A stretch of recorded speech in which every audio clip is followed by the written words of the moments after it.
In today's video, I'm going to be showing you how to change your install path for Valorant. So regardless whether you're just downloading Valorant or you've already had it for a while, you've clicked on this video because you want to learn how to change the install path for Valorant.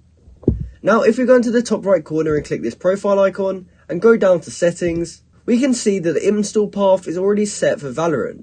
And if we click on it, it doesn't actually allow us to change it. So how do we go about changing the install path for Valorant? Now it's actually a very simple process, and the first thing you have to do is simply exit out of Valorant, and you can just close the Riot Games launcher. From there, we want to click the Windows button, and we can just type in uninstall.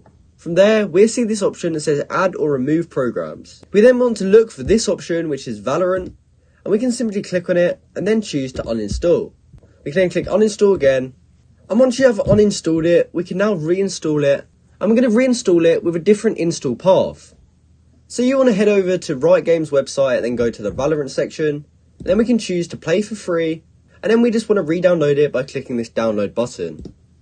We can then choose to reinstall it, but first we want to go to this button down here that says advanced options, and when we click on that, that now allows us to change the install path. So we can simply change it by clicking here, and then we can choose whatever folder we want to install it in, and then when we're happy we can go ahead and click install. And it will now begin installing Valorant onto our PC with the correct install path that we wanted. So that's exactly how you can change the install path for Valorant. Hopefully this method didn't take you too long to do. It's a shame that there isn't actually a button inside of there that quickly allows us to change our install path. But regardless, this shouldn't take you longer than something like 10 minutes. So it's not the biggest inconvenience in the world.